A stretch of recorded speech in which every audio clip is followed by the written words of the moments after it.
জেলা পরিষদে কর্মাধ্যক্ষ ছিল পিডব্লিউ, আগে 10% নিত অফিসিয়ালি।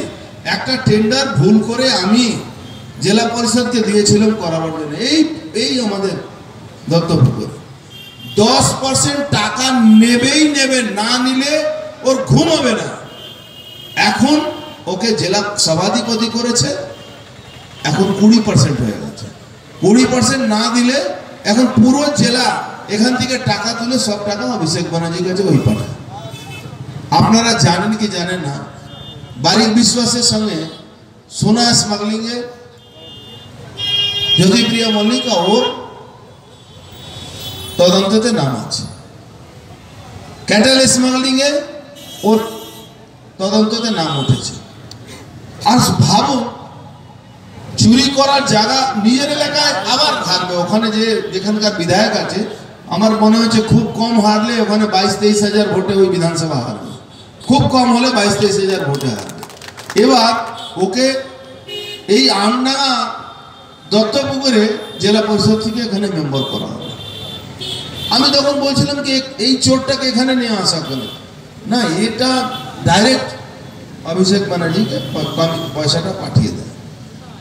আর যে লোকটা প্রার্থী বিক্রি করে, এবার ভোট কিভাবে হলো আপনারা সবাই জানেন, লুটে ফুটে পঞ্চায়েত ভোটটা হলো, প্রার্থী বাছাই করা যায় বহু তৃণমূল কংগ্রেস, আমি বলছি 90% তৃণমূল কংগ্রেস কর্মীরা আজকে তৃণমূলের সঙ্গে নেই, তৃণমূলকে ভোট দেবেন, আমি লিখে নেবেন আমার কথাটা।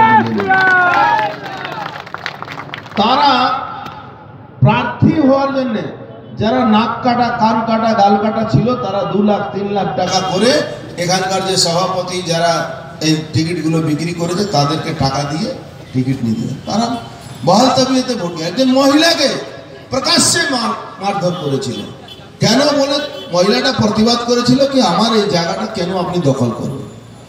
আপনি সারা বাংলা কথা ছেড়ে দিন, আপনি যদি দত্তপুকুরের কথা ভাবেন, তাহলে এই ব্যারাকপুরে কথা যদি ভাবেন, ব্যারাকপুর দত্তপুকুর ব্যারাকপুরের মধ্যেই পড়ে।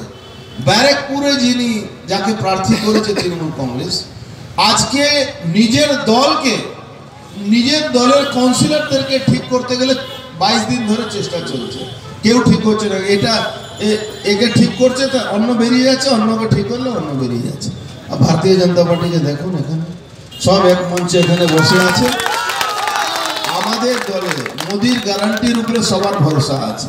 আর তোমাদের ব্যাপারে দিদি ভাইপো মানে পিসি ভাইপো কে কত হিস্সা পৌঁছাবে তার উপরে ডিপেন্ড করছে, সে পলিটিক্স থাকবে কি পলিটিক্সে থাকবে না।